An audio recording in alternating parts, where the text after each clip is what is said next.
Welcome to Heart to Heart with Anna. I am Anna Jaworski and the host of your program. This is the 12th episode of Season 12 of Heart to Heart with Anna. Our theme this season is organ donation and transplantation. Today's episode is an interview with the transplant helper, Jim Merle. Jim Merle was born in 1975, and shortly after his birth, his parents were told he had transposition of the great arteries. At that time, there wasn't much that could be done, so it was expected Jim would die.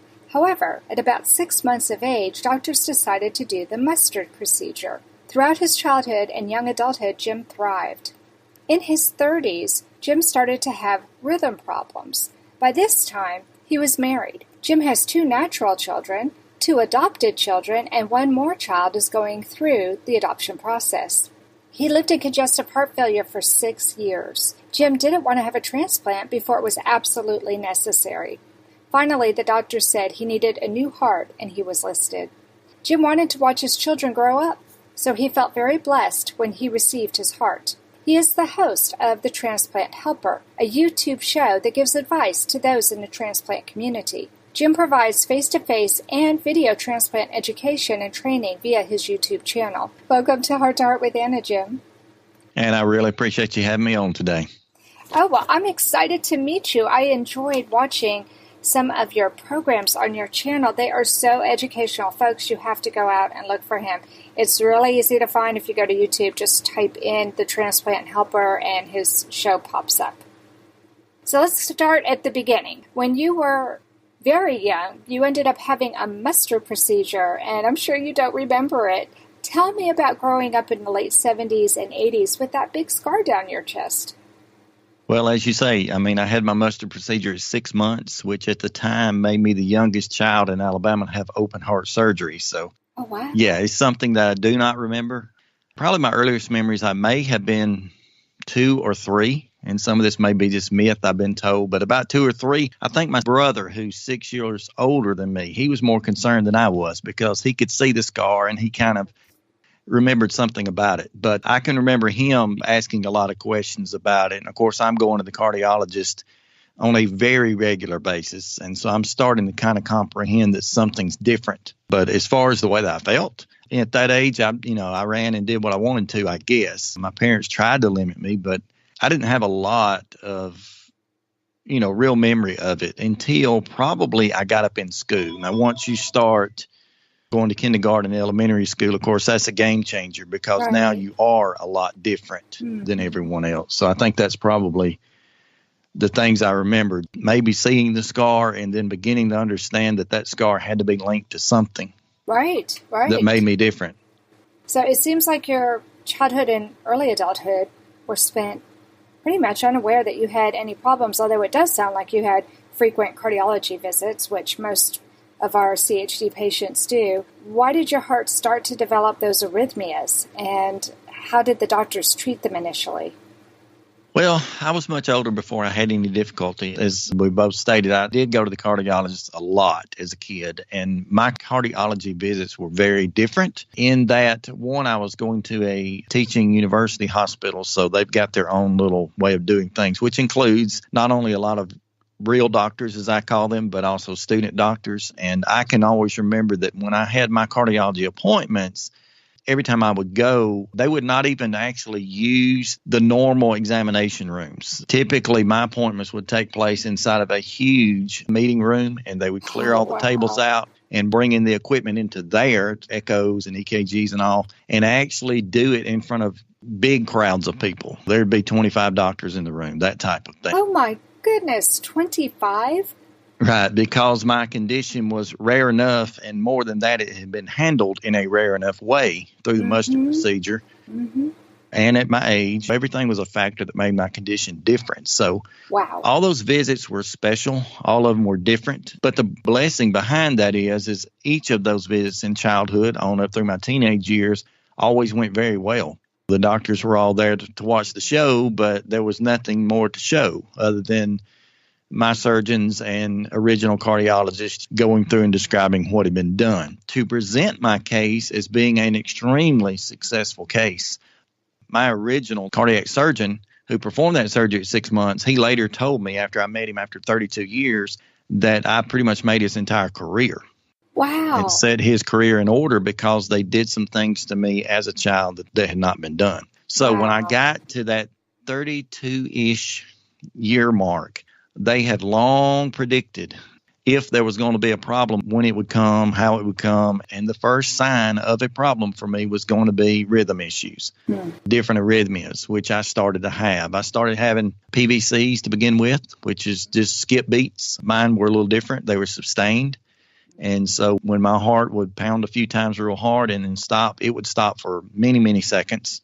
And if anybody was around like they were at one occasion, I was in the emergency room with that, the people around me would get very upset and nervous because I would be flatlined right on the monitor. I mean, it would be sustained long enough to see that. Wow. But yet I would still be aware and talking and carrying on, waiting on it to restart. It was a part of my life. So the rhythm issues were first, but thankfully because of all the visits and because of all the, I guess you'd say, professional opinion that was surrounding me, those 20-something doctors in the room at a time, it was something that we were looking for and somewhat prepared to have happen. Do you think it's because you had so many doctors with you for such a long time that you felt comfortable saying, I don't want a transplant until it's absolutely necessary? That had a lot to do with it. Not the majority, but a lot of it was to do with that because I had grown up completely understanding what was going on and completely comprehending just the amount of attention that I'd always gotten. So, yes, that made me feel more comfortable that any decisions that they would make about me or I could assist them in making, which they were letting me do by my adult years, they were letting me give input, that we could probably make a good decision on that. And so as I started to go through and weaken because of the arrhythmias, because the muscle itself was becoming stiff, just different things were arising. Eventually, like many do, ended up with an ICD. I knew the purpose for that. I knew what it could accomplish and what it couldn't. And that was kind of my safety net as well to keep me from having the rhythm of death and hopefully to keep surviving. So when they started to talk transplant, I did not want to do that, but I knew it was something that would be there. And it was just going to be my job as well as theirs to try to set the right time frame for that. So what finally changed your mind and helped you realize now's the time? 4 evaluations, basically. I went through the transplant evaluation process 4 times. Wow. Really over the course of 6 years. I guess you could say the majority of that fell in the last 4. But I would go for these evaluations, and even the very first one, I landed what they would call very borderline, where they would sit down and say, look, we've got really, really bad numbers here. We've got a few numbers that are positive. We've got some predictions we can make to this. And they were trying to help me to make a good decision as well. And, of course, you've got to sign off on it or you're not doing it. So I was going to get to make that choice at the end. And those evaluations, the first 2, kind of fell more on the side of we can wait. And so they would say, let's wait 6 months. And then we'll start the reevaluation process again, repeat some of the tests that need to be brought up current, and we'll try to make a decision there. First 2 went that way. The third one went a lot worse as far as I had digressed some physically. My pediatric cardiology numbers were never accurate, and they knew that. So they knew that I would show certain numbers, say, for example, in the cath lab or in the pulmonary labs, and then at the same time I might have walked 1.5 miles from the parking deck to get in this huge hospital. Numbers that would show them that I should have been brought in on a gurney, but yet I walked that. So they knew that these numbers were not going to be accurate, but there's not enough case study to prove what's good and what's bad in my situation anyway. So we had the evaluation, went in for what they call decision day, which just means that the doctors supposedly have all already met, all made their choice to list or not, and they're bringing that and presenting to you. They came in my room. They spoke for just a minute, 2 of the doctors. They then excused themselves and went outside my room and began to argue extremely loudly among themselves. One of them saying, I think we should wait 6 more months and evaluate him again. The other one saying, no, he'll die before that. We've got to do something. We've got to list him. His blood and tissue type. We don't know how long the wait's going to be. We've got to list him. And so they came back in the room trying to put their game face back on as if that hadn't happened, but I'd heard it all, and asked me again what I wanted to do. And I said, I want to wait. If we can wait, we're waiting. And so they went ahead and reluctantly agreed to that, but told me then, point blank, if we find anything that falls on the other side of this, we're doing it. And so I said, well, I will agree that when it's time, I'm going to sign the paper, but I wanted to wait. So I did. We waited trying to wait another 6 months. I don't know that I made it that far. I can't remember the dates. But finally, I was evaluated for the fourth time. Mm-hmm. And in this fourth evaluation, the numbers were relatively about the same. But when I went in for a follow-up appointment right after that, it wasn't actually a decision day. It was just a follow-up appointment. But they came in with certain numbers and said, here's what we have. And so what we're going to do to you today is we're going to put you in the hospital, and you're going to stay in the hospital now until transplant, which I was already on IV milrinone 24/7, had been that way for 10 months, had home health was coming in, doing all what they have to do to deal with that. So that had been going on for 10 months, really since that third evaluation. But she came in that day and said, you're going to the hospital. I argued. I said, no. I agree that it's time, but at the same time, we had a little family getaway planned that was going to start that afternoon the minute I got out of the clinic, and we were ready to go. I was traveling to Georgia. I'm a minister preacher at that point by trade. I had speaking appointments that weekend, all weekend, and we were going to have a little vacation and such, and I refused, and my doctor pushed back. And she told me it would have to be. I said, no, I will be back Monday. When I get back Monday, we'll do this. She kept arguing. Finally, she left the room. She came back in and she said, look, if you walk out of this clinic today, we're going to put you down as non-compliant. You're not going to be listed. We're taking you completely off of the list, and you're out of luck. So you make your choice. Wow. So, me doing what I needed to do then, I called my wife to ask her permission. Of course, her answer was just as stern as the doctor's. So I made a few more phone calls, canceled my plans for the weekend, and got put in the hospital, where I remained until transplant.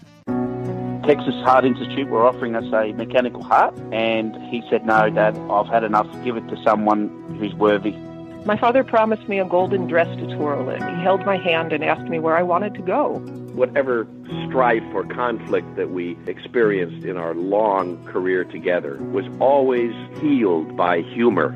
Heart to Heart with Michael. Please join us every Thursday at noon Eastern as we talk with people from around the world who have experienced those most difficult moments.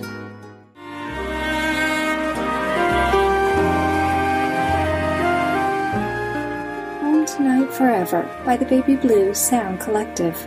I think what I love so much about this CD is that some of the songs were inspired by the patients. Many listeners will understand many of the different songs and what they've been inspired by. Our new album will be available on iTunes, Amazon.com, Spotify. I love the fact that the proceeds from this CD are actually going to help those with congenital heart defects. Enjoy the music.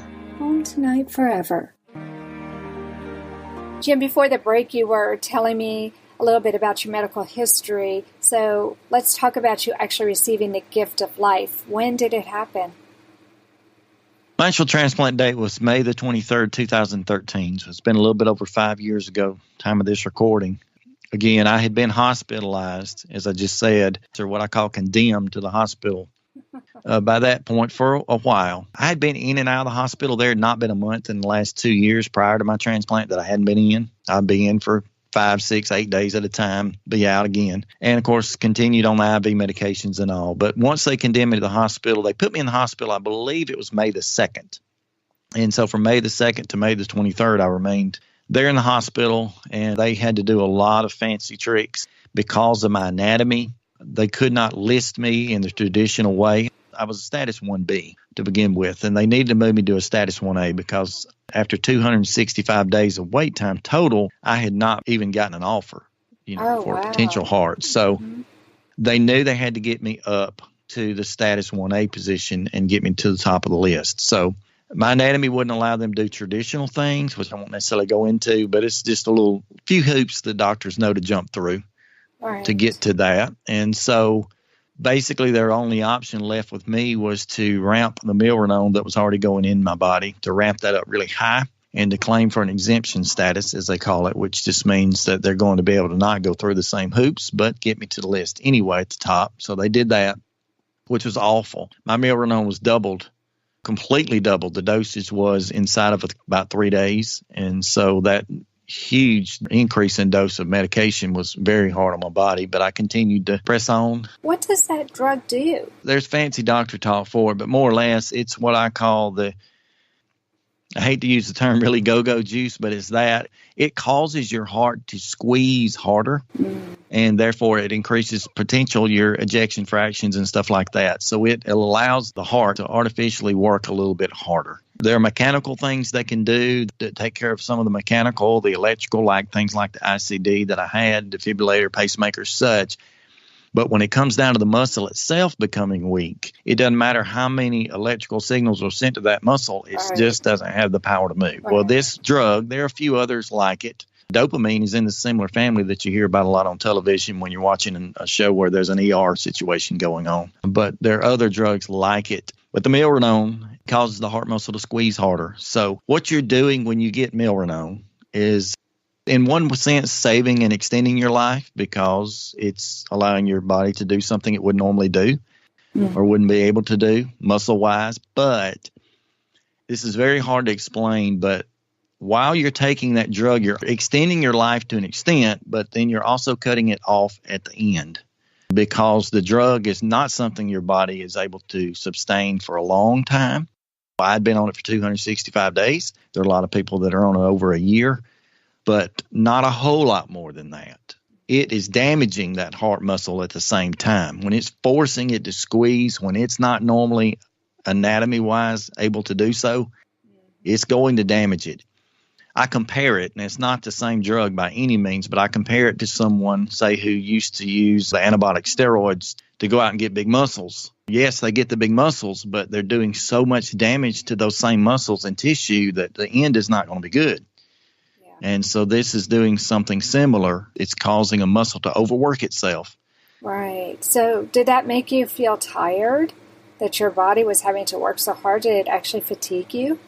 That's a yes and a no. For me, the milrinone worked pretty well. It gave me an artificial sense of energy and an artificial sense of stamina. So technically speaking, and I've done programs on my video series about things like this, but I did what I call keep my legs, which is just a term of saying that when you're waiting on any kind of transplant, you've got to keep your body in tip-top shape, especially your legs. It's very hard to do when you don't have the get up and go. You don't have, you just got up and went. But if you can keep your legs under you, that is your number one way of getting out of the bed after surgery. So I was able to keep my legs by with the assistance of milrinone, the high doses that I got to. Once I was weaned up onto that, it wasn't so bad. It was just the weaning process. I was averaging 3 to 4 miles a day walking the hospital halls leading up to my transplant. So for those 20 some odd days, I was in the hospital, 22 days in the hospital. This round, I was walking my little feet off and trying to keep my legs. That was what I had in my mind. I've got to stay strong. I've got to have enough left in my muscles to be able to get out of bed. So after 21 days, you got your heart? It was that quick? I did. I had 265 total, 21 in hospital this round. So from May the 2nd to May the 23rd, if that's 21 days, I had a false alarm. I had a call that came in the week before that turned out the heart itself was not for me. I got to shake the man's hand who got it, however. We're all in the same unit. And so I waited 12 hours or so to hear the word, and I knew that there were 3 of us that were potentials to receive that organ, and he got it. So I got to shake his hand on the way to surgery as he went, but I missed that one. And then 1 week later, which was May the 23rd, 22nd, I got my call, but it takes a while to actually get the process going. Right. But I was told that there was another potential heart on May the 22nd. On 23rd, I got it. Under the guise of keeping my legs, I literally walked all night on the 22nd. Wow. My doctors, one of them at least, passed me in the hallway, and he said, "You don't have to walk anymore. You're getting your heart." I said, "No, I do, because I'm getting out of that bed." You're going to put me through surgery, I'm getting out of the bed. And, I can tell you more about that in a minute, but I'll tell you it was successful. I managed to accomplish what I wanted. That's good. You certainly have the attitude that you were going to be successful with this. And I think a big part of the struggle is having the right attitude.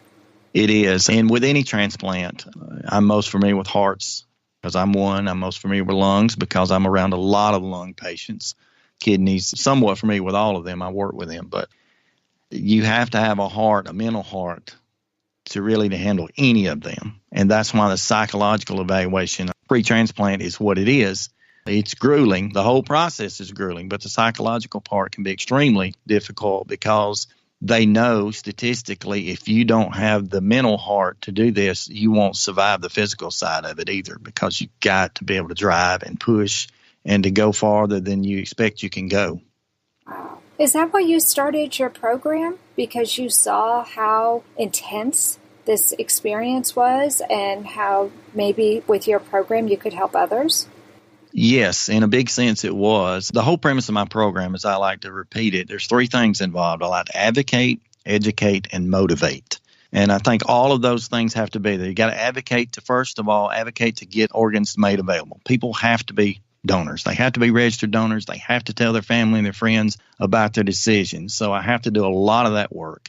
I've got to educate because there's a huge hole as far as transplant education goes. Every center does its own thing. On top of that, not that they have their own guidelines, please don't misunderstand that, anybody, but they've got their own characters. They've got their own people. And so just like with any job, there are some people who come in to do their jobs every day and they work their hind end off to make sure that they're doing their job to the best. There are other people that come in every day and get a check. And that's in any profession. Sure. When you couple that with the fact that a lot of these transplant educators that work in hospitals, they're transplant coordinators, they're nurses, they're even sometimes doctors, they're dietitians, they're rehab guys and girls, they're all this. They're coming in a room and giving you as much information as they choose to give you that day. And depending on their mood, it could be a lot, it could be a little. And depending on their experience, it could be a lot or a little. And none of these people, almost none, have any firsthand experience with this. Right. So there's a huge education hole. So I got to realizing that even pre-transplant. Of course, again, growing up congenital, growing up with a heart condition, I already knew as much as most or more. And a lot of times pretty much impressed the doctors because I could read my own echoes sometimes when technicians couldn't, that kind of thing. Wow. That's pretty impressive. But to be fair, the echo tech's job is not to read it. Their job is to perform it. But how interesting that you were so astute that you could watch it and see for yourself. Hey, this is a good echo, or uh-oh. Yeah. See, with my condition, they could not recognize the anatomy. The repair had made the anatomy. Right. And so they would have to stop, leave the room, go get a cardiologist to come and assist them to try to help them find the chambers and such. And I knew that. Wow. But anyway, I saw a huge hole in the education side of things. And so physically, I started going face-to-face and doing that. And then I started to research. And anybody listening right now can try this out. You search for transplant. You search for transplant help. You search for a lot of different things with the word transplant in it on YouTube or Google. You're going to find two things. You're either going to find the lovey-dovey stories that I love. I absolutely love to watch and to hear people's journeys, their stories, or you're going to find the medical side of things, which is very limited anyway, but white coats using language we cannot understand that we're never going to figure out, giving educational speeches to their fellows and to their type. And there's nobody in the middle, and you can still search it. You search transplant, you're going to get hair transplant.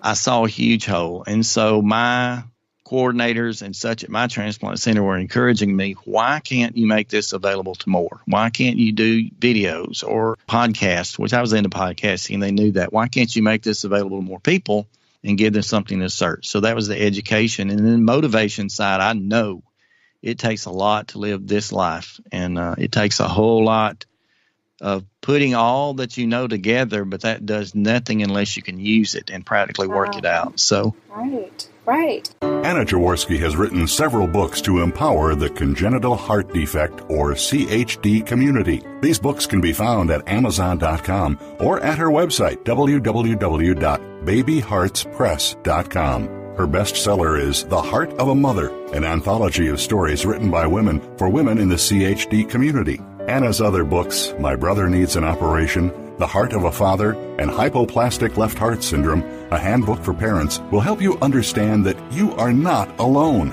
Visit babyheartspress.com to find out more.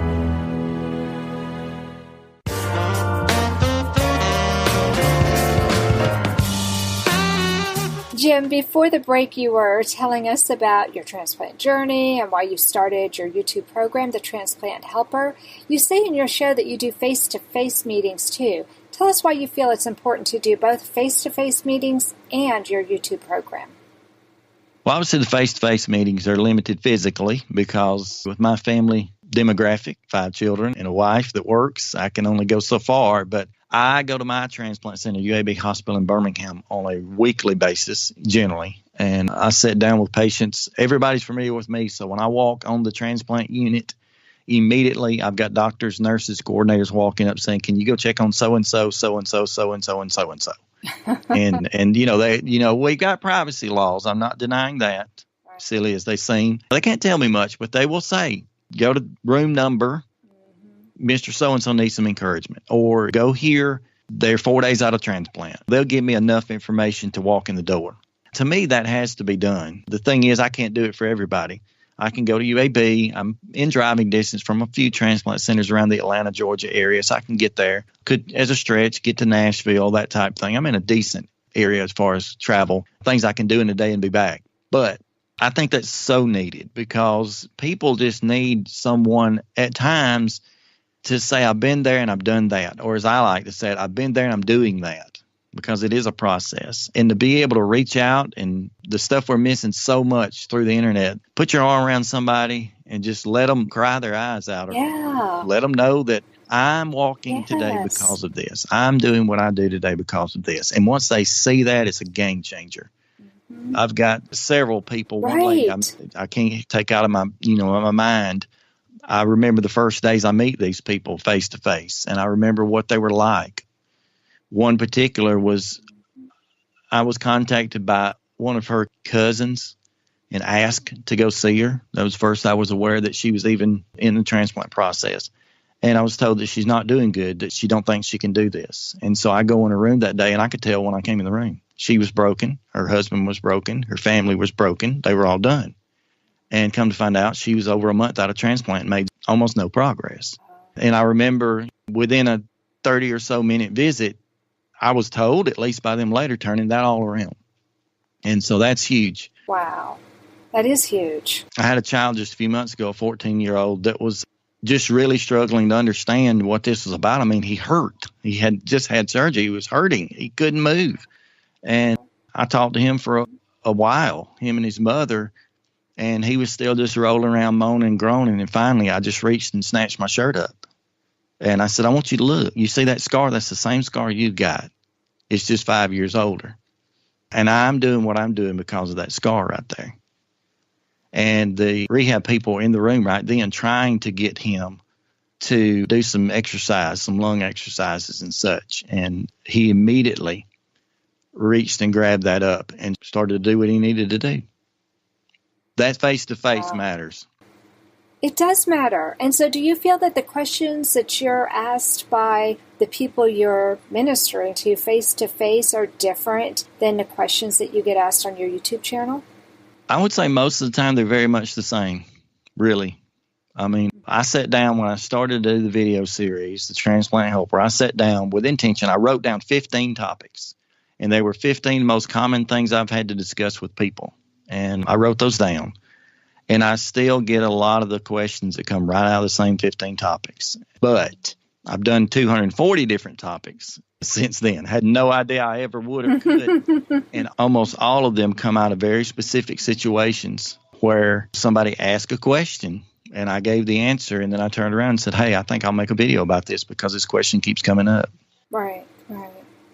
I thought it was interesting that you did a show called Is Jim Merle, and how you really opened up to your viewers from your heart. I mean, that's how I first got to know you really well. I had already reached out to you thanks to Facebook and thanks to some of the other places that I had seen you, but actually going to see that one program helped me to know who you are so much better. How important is it for you to have been a transplant recipient yourself?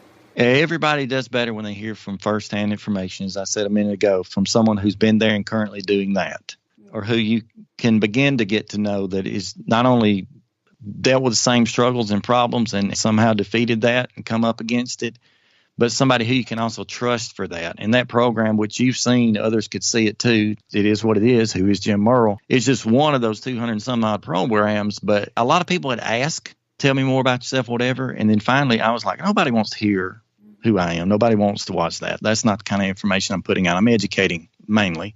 But somebody finally said, we need to know who you are so we can trust you. Right. We're taking this information from you anyway. Yeah. We're already listening. We're already watching. So who are you? Right. And so I thought, okay, that's the best way to ask that question. I got to answer it in the best way I can. Yeah. And I got a lot of feedback. I don't know how many views that video had. It's probably just a few hundred, but because people don't understand necessarily what it is unless they clicked on it. But once the people click on it, a lot of people give a lot of feedback. Then they're like, wow, okay, you do know where you're coming from. You have been there. Right. This is something real to you. You'd be shocked at how many people that was. It's not the first episode they've ever seen, but it's the first one where they contacted me and said, okay, I can ask you this question now. Right. So this may be a more personable question, but I can ask you this question now. Right. I just think it's very beneficial. Yeah. When I became a special ed teacher, my principal told me people don't care how much you know until they know how much you care. Mm-hmm. And doing that program shows everybody why the transplant helper is so important to you, because you've been there, done that. Right. So what piece of advice do you think is the most important for somebody who's waiting for a heart to heed? Someone who's waiting for a heart, this is actually going to eventually be a whole program for me because I've already kind of thought it through. I'm trying to think it through at least. It's in process. Somebody who's waiting for a heart has to focus on what's coming, not what's been. And not how long it's been either. They've got to focus on what's coming. So they've got to look ahead and just picture themselves with their transplant, healing, growing, improving, and as I say, staying stronger. And being stronger is different than being strong. So being strong is a momentary thing. Being stronger is to take everything in your past and to do it better. And I take that on the planes of the physical, the emotional, and the spiritual. You got to be better at all of that at one time. But how can people do that, Jim, when they feel like they're at their lowest? It's extremely difficult to do. It's almost impossible until you get to hindsight. And the thing is, when we're waiting on transplant, the only thing in our minds is the transplant. And you hear the doctors say it. Your family's certainly looking at you this way. If he don't get this transplant, tomorrow he's going to die. And so that's what rings out. I get that. I've been there, done that. But at the same time, I was talking to someone just the other day who was asking the same question. I encouraged him by reminding him that every day that he waits is a day that he had. And so my transplant wait time is 265 days. Some people wait longer. Some people wait less time. There's no prediction for that, really. Right. But every day that I waited was a day of positive time that I had. And like I was able to go through 4 evaluations before I had to be transplanted. It just had to happen. Those first 3 evaluations, you were interested earlier in how I make the choice or something to turn those away. That's exactly how, because every day I got on this side, to me, was mathematically added back to the other side. And so with the guarantees what they are, heart transplant survival rates, and people always want to discuss this, and that's fine, but average transplant survival rate when I had my transplant was about 5 years. Now they're claiming 8.5, 10 years. You take 5 years or you take 8.5 or 10 years and you add that to your age right now and then ask yourself if you're satisfied with it. You know, we all want to be thankful and grateful, but we're really not. We're not really satisfied with that. So what do? I choose to be thankful for the days that lead up to that, because when I was given a 5-year potential survival rate after transplant, I thought to myself, I'll take 5, but I'm going to add 3 to it before. I'm going to wait 3 before I get it. And that way I'll be this age before I leave this life. Mm-hmm. It's hard to be positive, very hard to be positive. But people all the time reach out to me. They're on the Facebook groups. It's a big place where they talk. And they're like, oh, my family member, and, you know, they're in terrible shape. They've had to put them on this, and now they're having to do that with them. It's awful, awful. I can't even imagine.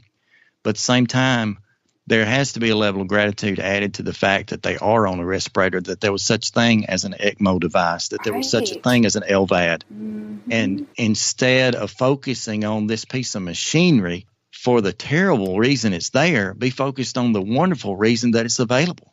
Right. Absolutely. Oh, I love that.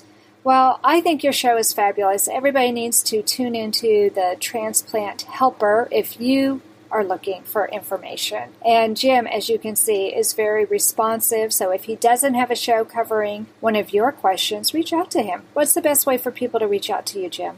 One of the best ways is just to find any random video that you like. If you find a video and you see it, maybe it's your topic, maybe it's not, comment below that video. I get those instantly. I'm always notified 100% of the time that a comment's been placed on a video. I respond to that. I also respond to emails and all of that. I read every single comment, and I reply to every single comment ever left below video. So that's a given. My private message on Facebook, Jim Merle, JimMurrell. You friend me on Facebook, send me a private message. I'm going to get it, as well as the comments below the video. 100% I read, 100% I respond to. And it may be a response I give you. A lot of times I sit down and shoot short videos and send people back a video. Oh, wow. Just a personalized video, because I sense in their question that that's what they needed. And then it may become a show later. Not that video, but I may do one on it, because if I'm asked a question twice, that's enough. Yeah. I'm not looking to make videos that get 500,000 views. I'm looking for videos that the two people who asked needed it that day. Right, absolutely. Well, thank you so much for coming on the program today. This was a lot of fun. Definitely a pleasure. I sure do appreciate it. Well, that concludes this episode of Heart to Heart with Anna. Thanks for listening today. Find us on YouTube. Just look up my name, Anna Jaworski, Jaworski, and subscribe. And remember, my friends, you are not alone. Heart to Heart with Anna is a presentation of Hearts Unite the Globe and is part of the Hug Podcast Network. Hearts Unite the Globe is a non-profit organization devoted to providing resources to the congenital heart defect community to uplift, empower, and enrich the lives of our community members. If you would like access to free resources pertaining to the CHD community, please visit our website at www.congenital-heart-defects.com for information about CHD, the hospitals that treat children with CHD, summer camps for CHD survivors, and much, much more.